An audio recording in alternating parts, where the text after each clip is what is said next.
one of the first things that we did on the marketing side was we made a list of rules. What are we going to do with AI? How are we going to utilize it in our systems? Are we going to let it write our blog posts? No, but we will let it inform decisions about SEO choices or how to reach our customers best by analyzing what our customer actually is and what they're interested in, those type of things. So that was our first thing. And then our like big rule was no copy, paste, publish. So no, you don't need that. yes. I think a lot of people will learn the hard way not Yep. to do that. Yep.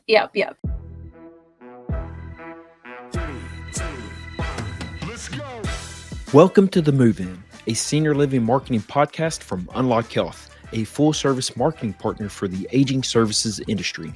Join us for candid conversations exploring the latest marketing strategies with the senior living community leaders and innovative solution partners who are moving our industry forward. Together, we'll build a community to build better communities. Have you ever felt overwhelmed by all the new AI tools out there? Hello, I'm Larry Williams, and welcome to the Move In Senior Living Marketing powered by Unlock Health. If you felt that overwhelmed, you're not alone. In senior living marketing especially, it can feel like there's a new platform or promise every week, leaving us to wonder which ones are truly worth our time and which ones are just noise. That's why in today's episode, I'm sitting down with Jenni Bost, VP of Marketing at Radiant Senior Living. Jenni shares how she's navigating AI, scaling a small but mighty marketing team, but most importantly, keeping people at the heart of the work. This conversation is full of practical insights and real-world stories designed to help you cut through the clutter and use AI in ways that actually make your work and your connections stronger. In this episode, we'll dive into the practical uses of AI in senior living marketing, how small teams can scale their impact, and how to balance technology with authentic human connection. So let's jump into it. We are on the move in senior living marketing. I have Jenni Bost with me. Jenni, did I pronounce your last name correctly? You sure did. Awesome. Just wanted to double check that. Jenni is the VP of Marketing at Radiant Senior Living. Thank you for joining us today, Jenni. Thank you so much for having me. Yeah, tell us a little bit about Radiant Senior Living, if you don't mind. Sure. Radiant Senior Living is a family-owned and operated, third-generation family-owned and operated. It has, we have 12 communities now, and we are in 5 states. I've been a part of this company for 13 years next month. Oh, that's great. Congratulations. Thank you. That's incredible. How did you get into senior living? Just curious about that. Everybody seems to like they have a story. Yeah, I was a blogger, actually still am. I have a lifestyle entertaining blog, and my blog was my full-time job doing that and then SEO writing on the side. And I wanted to do something more. I enjoyed writing about parties and all of that, but I wanted to give back in some way and feel some, accomplishment about what I do every day in my life. So I applied to a few nonprofits and healthcare, and Radiant was the one that picked up, and it was the best move I've ever made. That's great. I always love that story, how people got into it. And a lot of times they kind of found their way into it, like myself. Like I wasn't expecting this path in my life, but man, I'm so glad this path opened up because it's been so rewarding. It sounds like, the same for you as well. It's been really the best experience. My grandparents helped raise me. So I definitely wanted to give back, but I am definitely behind the computer type person. I'm not as good with people. And so this was my way of giving back to a generation that really, helped mold me.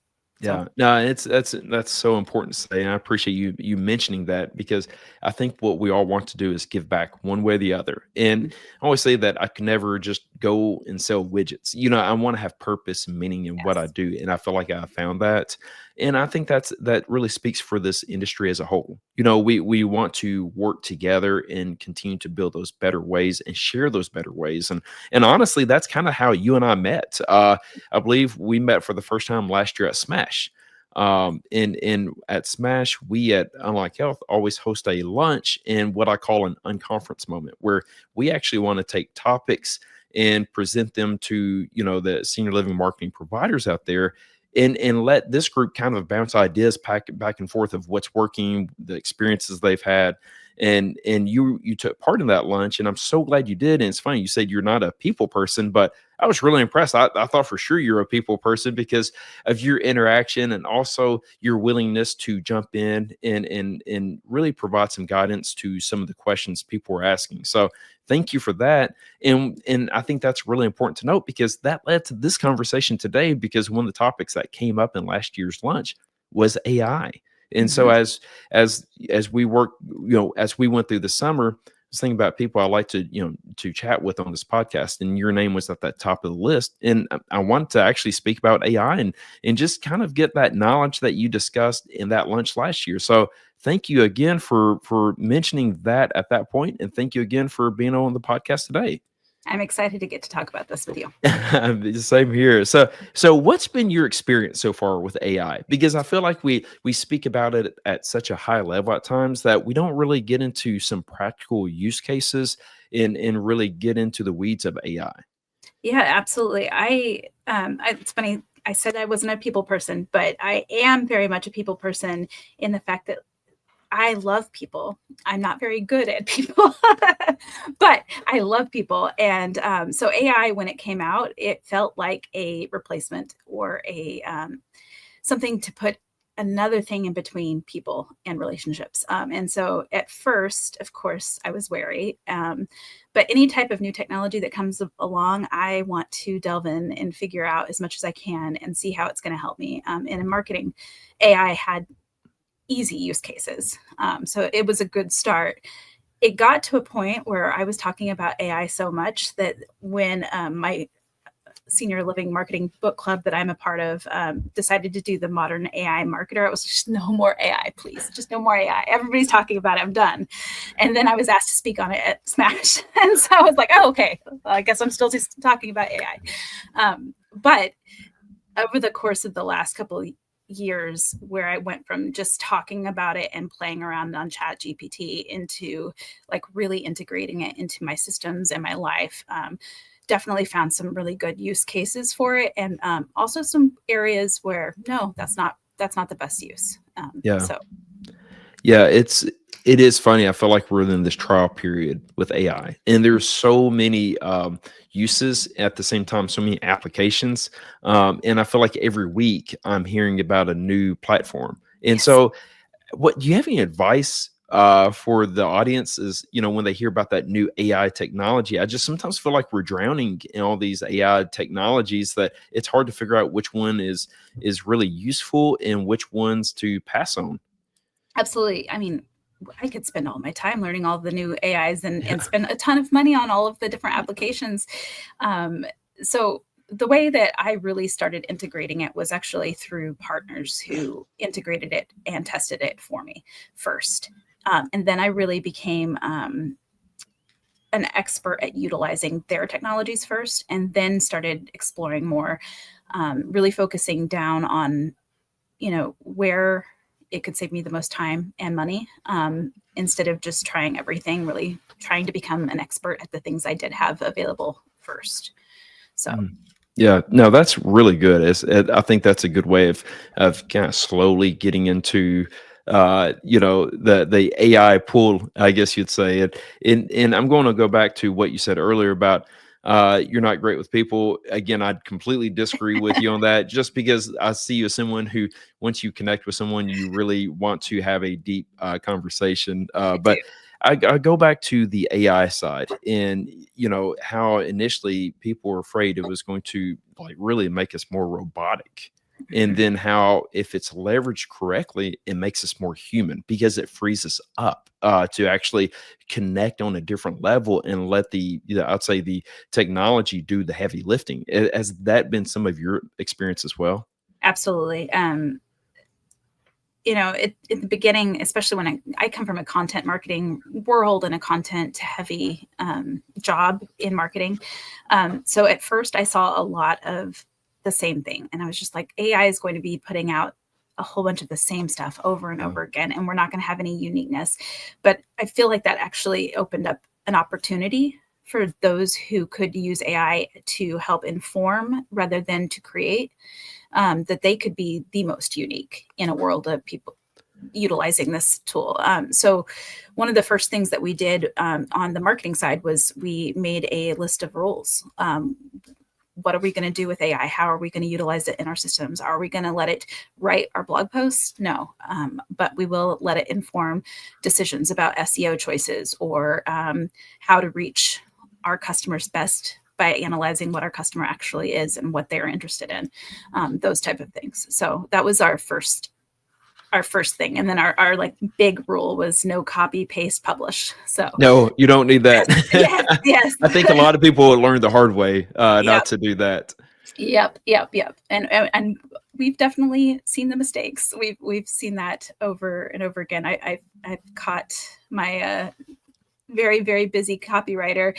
Sometimes I'm like, this doesn't sound like you. Oh yeah, sorry. And so they fixed it up real quick.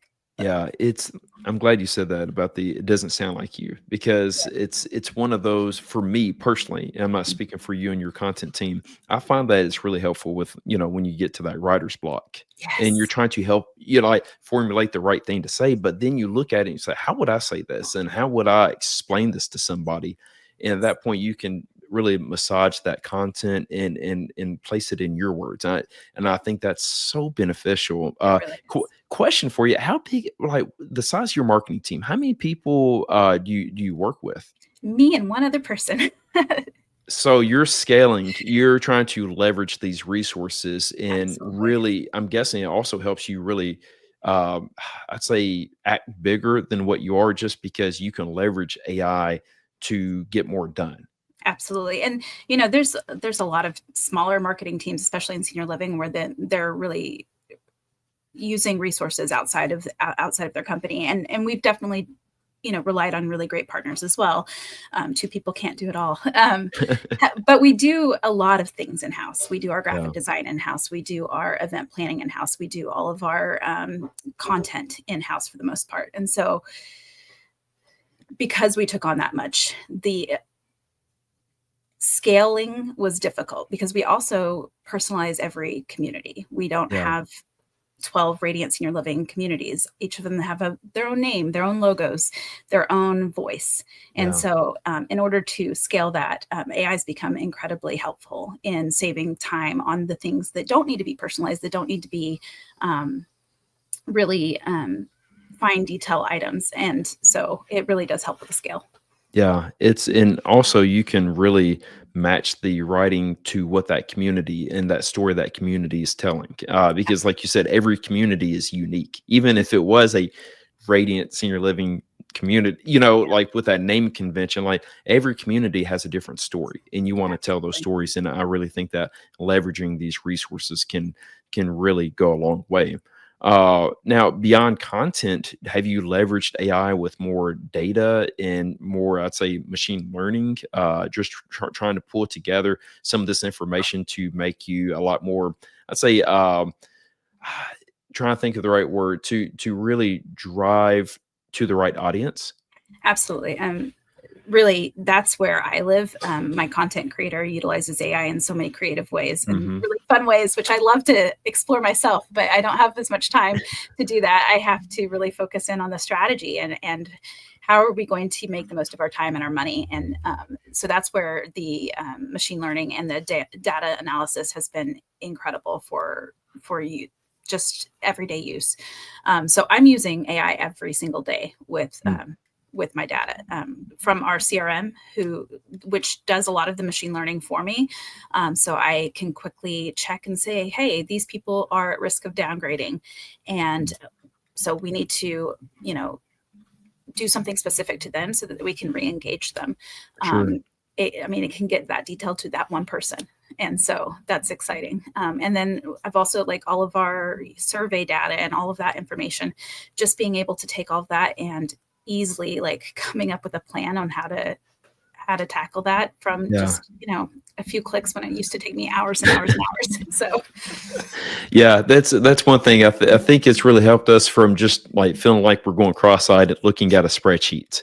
And yes. one thing I appreciate about leveraging, AI is just so you can ask it questions about that data and it'll pull Mhm. that out. And it helps you see blind spots like that you normally wouldn't probably see. It really makes things a lot more clear if you just ask it. One thing that I've learned over time, whether it's with content, whether it's with data, working with spreadsheets, is to always think, can AI make this easier? Can AI improve this process? And typically, if you start with that, you can unpack it and figure out, okay, there's a better way for this. Have you had the same experience? Oh, absolutely. One of the things that because I work at a smaller company and because I've always worked at a little bit smaller companies. I was a journalist for a weekly paper where I was the editor, writer, everything. Everything. Um, I, That's tends to be the story of your professional life, I'm learning. yes, it is. Yeah, a little bit of a jack of all trades, but because that I'm a generalist, and so I'm Mhm. not an expert at any one thing. I'm very good at a lot of things, but not really an expert. And so AI can be my expert for me. I can ask AI to really put on a certain hat and analyze something in a way that I can't, and give me a different perspective, which is one of my favorite new uses of it. Creating agents that are particular to a certain skill set that I need in my team. And so, Yeah. yeah. Yeah, and I'm glad you said that because I've had the same experience, which is when I think we're moving so quickly in that sometimes people look at us as experts, but the thing about it is it's moving so quickly. I don't know how much of it, we're experts at anything, but we constantly learn. And I think Mhm. having AI and doing some real quick research really helps us out in Yes. different ways. Uh, so okay, I'm going to shift gears real quick, Mhm. if you don't mind. Where do you see the future with AI? You've done a lot of research over the past year where you said you're almost over it all, but but you've done a lot of research. Where do you see AI playing out moving forward in Oh, senior living marketing and just marketing in general? well, it's already it's already made things a little bit more difficult for teams. So right now, it's interesting when I'm looking into the future. I'm also looking at what it's done so far. So search is completely different. It is Yes. absolutely completely been turned on its head, and so marketers are trying to address that now. Other things I have. Profiles online that AI have written about our communities, and they are wrong. Hmm. They say our memory care has a pool. Memory care does not have a pool. And so, Interesting. yeah, that community had things on it, and it's like, where is it getting that information? How is it? Yeah.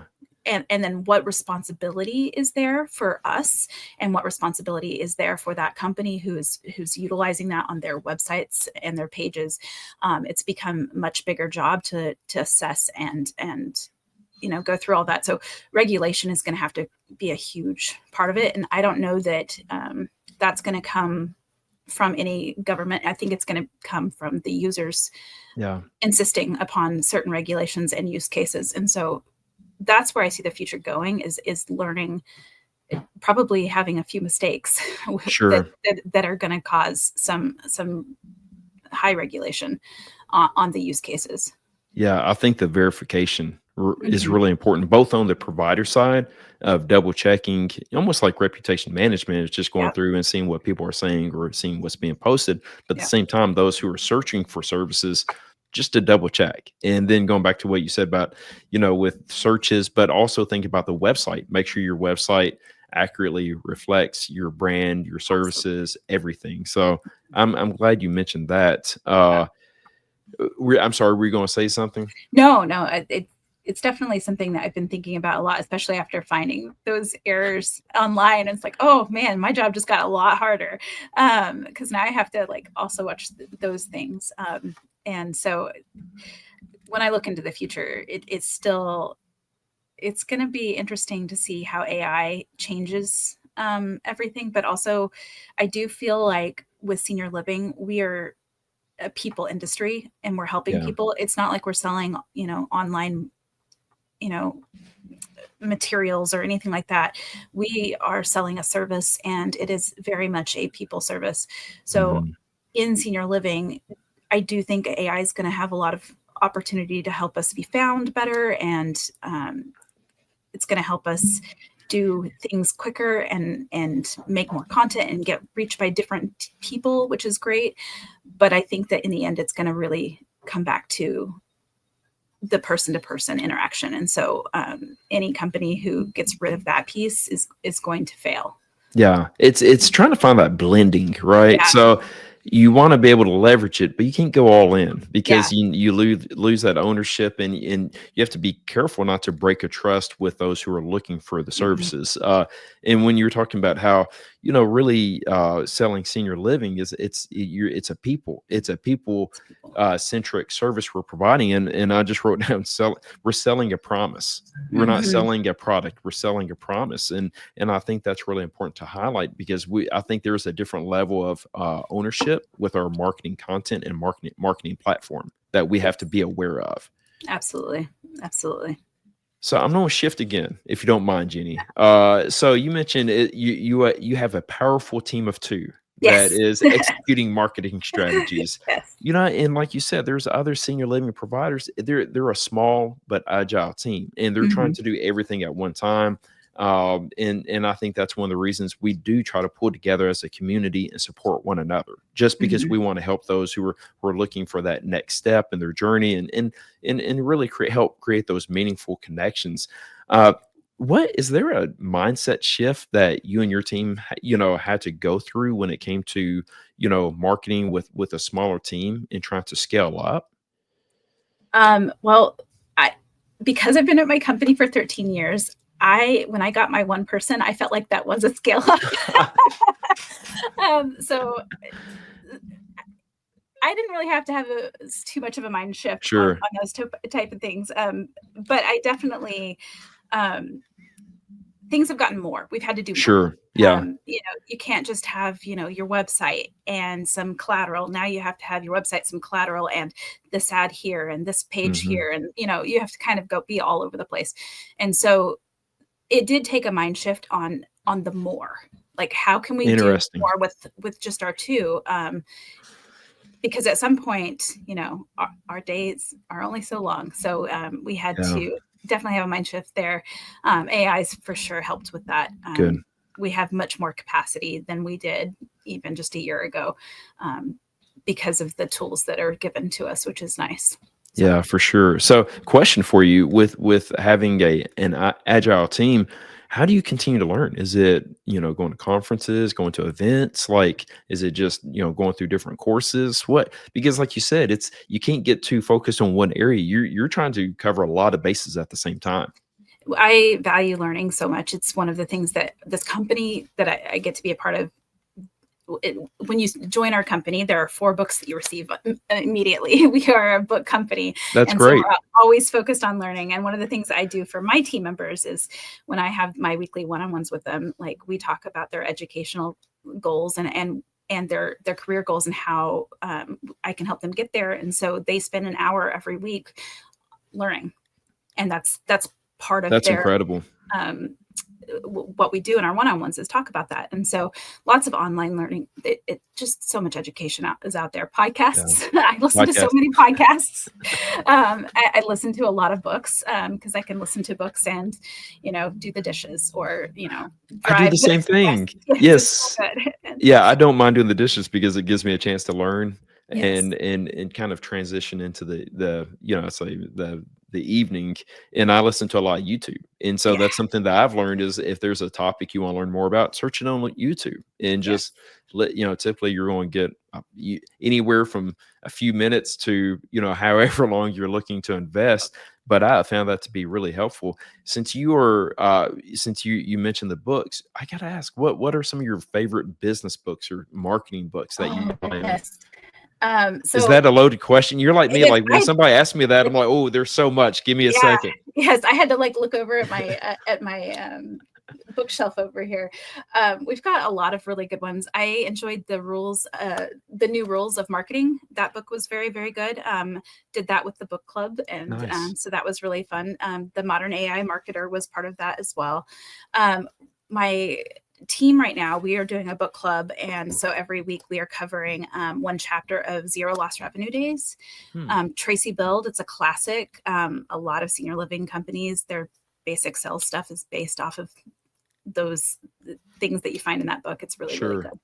good. But Think Again by Adam Grant has been one that Okay. just stays on my mind a lot, just re-examining things. I could Yeah. go on and on and on No, I about books. love this. No, this is great because and that's one thing that I think it's funny is that I think we need to have a moment of just sharing resources. Like just everybody coming together and saying like, okay, these are the books, the podcast, the channels you're watching. And just because there's so much good information out there It's that so I great. think we can learn so much from one another and just pull together these resources. So no, thank you so much for That's bringing those It's one of my to the interview conversation. questions. I ask in my interviews, I ask, how do you keep updated with, current trends and all of these things? And when they come back with books, I know that they're part of my team. Yeah, no, that's great. It's okay. Then I got to ask another question. Do you have, like the professional books and then you have like the fun books? Because I'll tell you this, I have my professional books, but if I go to the beach, I'm not taking a professional book. I'm taking a biography or something I just want to unpack with. Oh yeah, I definitely book people. My husband worked at a bookstore for years, so we're book people. Definitely, I am a fiction fan. Whenever whenever I'm not doing all of the other books that I Sure. read, I listen to most of my books nowadays, though. Yeah. So It's really nice to have. And I always yeah, feel bad when I was like, I read that kind of listen to it. yes. Yeah. Hey, don't feel bad. You're getting it all in. I've read 3 books this month, so hey. Good for you. And you Yeah. got that knowledge. So all Yes. is good. Yeah. All right, so I'm gonna go back to like the resources with a smaller team. I'm curious about this, Mhm. but just because, like you said, there's so many things that we're trying to keep up with. Yeah. Again, shout out to the great channel partners in this space. We all have the friends who can provide guidance. I know you rely heavily on I don't even like the word vendor. I feel like in this space they're partners, right? Yeah, they're partners. But when I think about the resources, what are the resources or the channels you need to prioritize? What's the foundational building blocks that say that you and your marketing team that you really need to focus on, and Mhm. and that needs to be your core objective? Absolutely. Well, my first thing that I come back to all the time is clean data from my CRM. So my CRM is my Smart. first priority because I can make all my decisions based off of that. Yeah. So we focus a lot in training on data and how to get it in, how to get the best data. I keep an eye on my database often. We get rid of all of the trash that's not actually, needs to be in there, make sure it's really clean. And so I analyze that data often. Then I make decisions based off of that data. I have found in this industry, there are a ton of opportunities to spend your money. Yeah, for sure. And more tech products coming out every day. Absolutely. And all of them are great. There has not been one piece that I'm like, oh, you know what? I don't like that. I like them all. They're Yeah. all great. But we really had to drill down. We talk a lot in our company about stewardship, being good stewards to the company and to the people that we serve, and spending is part of that. Is like Hmm. we need to spend enough to make sure that we are reaching the right people and that we have a great lead database and all of those things. But we can overdo that. And so really Sure. focusing in on those that have the best return on investment. Because I could do mailers, TV ads, radio, I could do the whole thing. Yeah. And I will get leads from them. But are they the most trackable? Are they the most affordable? Are they the best lead? And so Yeah. that data analysis has been really important because we focus in our budgets, which are very small budgets, in Hmm. on those most important fruitful Yeah. areas. And so my CRM is really important. For the marketing, we do Adobe and we do Canva for a lot of our marketing Okay. creation. So those Yeah. two are things that I invest in. Um, Other than that, like reputation management, our reputation manager is a big part of like just monitoring everything, and lots of AI uses in there as well. So those things are the areas that we really focus in on, our time, our efforts, our money. So Yeah, no, I think that's great, and I really appreciate you saying those because that is those are the building blocks, right? mhm. Especially the data. How big is your sales team? So each of our communities has one salesperson and Okay. one executive director. We have 2 communities that have an assistant, and then we have one community that has 2 sales directors, just because it's larger. Okay. Now, is it hard to So, get their buy-in on having this clean data and just being in business development myself? I know that's always the struggle yeah. is keeping salespeople on top of this, the CRM and keeping the data clean. It's never fun, right? No, I have the most incredible sales team. They are the most supportive and helpful and wonderful team, and they That's also great. see the value. We talk a lot about the value of things and why we do what we do, because that's how you really get people's buy-in. Nobody wants to do busy work, so why give them busy work? But if Yeah. it makes their job easier and it makes them better at their job, they're all for it. So I have found that people who are really great with people may not be as great with computers. Mhm. And so we did look for the easiest CRM that makes it so they can do talk to text. They can, do all their activity through the CRM so that they don't Sure. have to go and put in data after the fact. So Yeah. that does really help with making sure that we have clean data. Okay, I gotta ask, who's your CRM provider? Welcome home. Okay, shout out, welcome home. You just want, yeah, I say that just so other people, if they are looking for a different CRM, I just want others to hear what options are out there, and if they are having a problem with trying to keep everybody on the same page to data, are there ways to make that more efficient? Like you said, salespeople are notorious to not be the best with managing, keeping up with it. So, but you said something, which I think is really important for everybody to be on the same page with, which is, make sure they understand the value. Yes. And going back to our book conversation, Simon Sinek, start with why. Start with why Mhm. this is important, I love that. and just staying on that. So I appreciate you mentioning that. And so I would like to get some advice for you. So for Mhm. the other sales and marketing teams that are a little bit more nimble, they feel like they're stretched thin. What are some things they can take action on now that's going to help them scale up? For sure, starting with, again, clean data. Like, focus your time on the things that are going to pay off the most. So Sure. don't spend all your time with partners who are not producing.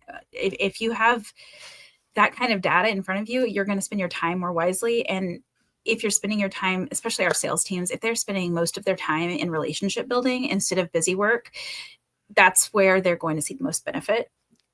So any of the teams, that's where I would really focus the first part. And then when we're getting to marketing pieces, really coming down to, again, those things that are going to be most beneficial. Right now, Google's still king. Now it is changing. Search is changing. It is. But it's still pretty evident that that's a huge area. And Google likes its own things. So YouTube, Google Mhm. business page, really focusing on those. And then Facebook Facebook and now Instagram are both being searched by the web all the time. Yeah. So it's really vital. Anything that's attached to your address is pretty vital, especially for that local SEO.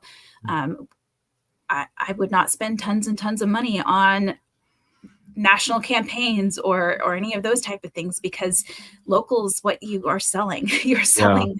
Win locally. You'll do Yes, great if you win locally. absolutely. We always joke around that search. It's like that old joke about how do you outrun a bear? You just have to outrun the person that's closest to you. And I feel like it's the same thing with local search. Is you don't have to outcompete with everyone nationally. Just on the local level, focus on winning that battle first. Absolutely. I kept coming across, our websites have been our biggest lead generator for years now. Yeah. It not just for leads, but move-ins as well. So really quality leads, but it was never a lot. And I was always, struggling with the fact that my website would get like 400 hits. And I'm like, that's not a lot of hits in a month, because I do this on a personal level, and my Sure. website gets a lot more hits than that. And I would be freaking out if I only got 300, 400. But if those 300 or 400 hits come in with 10 quality leads, Mm-hmm. you're golden. Yeah. It's that high intent Yeah. in connecting with people where they are on that journey, I feel like. And you mentioned on social media, it's funny you bring this up because I took my daughter to her tennis lesson last night. And anytime I do that, I take my computer. It's a good chance just to kind of catch up on a few little things, like the fun things that I Mhm. enjoy. And the article I started working on is why I'm bullish on social media and why you should be too. And Mhm. so just everything you just said, it was something I was thinking about last night. So I appreciate you sharing that. Yeah, I mean, social media is one of those things like AI, like it goes so fast and there are so many opportunities out there. And can you be seen by in any of those areas? Yes. But if you're spending all of your time trying to do things in all of those areas, you're never going to do one of them great. Yeah. So definitely focusing in on the things that are going to pay off the most, focusing your time on that first. Any of the other stuff, that's extra. That's great. Yeah, that's good advice. I like Yeah. that. And I feel like something you said earlier was just, really following the data. The data Mhm. doesn't lie. Just understand that, match it, and then let it drive future decisions. Absolutely. All right. So last question. Well, actually, I have two more, but they're easy ones. If we're at a senior living marketing conference and someone handed you the mic and said, "All right, Jenny, what's your advice to this group?" What is that? Oh, It might be just going back to the data. I'm thinking, yeah. I mean, I know I've said it a few times, yeah, definitely data, but also just remembering that this is about people. Like that's one of my favorite parts of what I get to do is um, we keep our leads really low on purpose. We really focus in on quality leads. We don't, none of my communities get more than, you know, a lead a day, really. yeah. That's kind of my sweet spot because then our teams can really build those relationships. I see every single lead that comes into my system, every single one. Yeah. And each of those, they're people.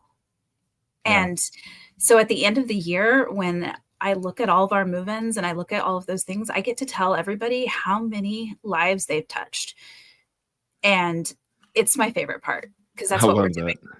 That is so great. I love that. And just when you understand the value that you bring just to your job, it's what I've seen studies that it's not really, I mean, we all need money, we all need this Yeah. stuff. But when you understand that when you're putting 40, 50, 60 hours a week into something, you want to know that it's providing value and that you're giving to something. So thank you for saying that. I love that. All right, where can people find you if they want to learn more about you or Radiant Senior Living? Yeah, absolutely.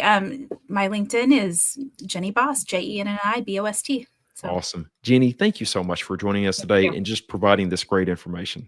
Absolutely. Thank you so much for having me. Always. Jenny, thank you so much for joining me today and sharing such practical, real world insights on how senior living marketing teams, no matter their size, can embrace AI without losing that all important human connection. As we wrap up, I want to leave you with 3 takeaways that I made notes of during this conversation. First, start with clean data. Make sure your CRM is accurate and up to date because strong data is the foundation for every smart marketing decision. Second, use AI to support, not replace. Let the technology handle the heavy lifting of analysis, content prompts, or repetitive tasks while you focus on the authentic storytelling and relationships. And third, focus on what works locally. Prioritize the platforms and channels that bring you the highest ROI, like your website, Google Business, and local SEO, because that's where families are searching for you. Thanks again to Jenny for her inspiring insights and actionable advice for all marketing teams. And until next time, let's go create some meaningful connections.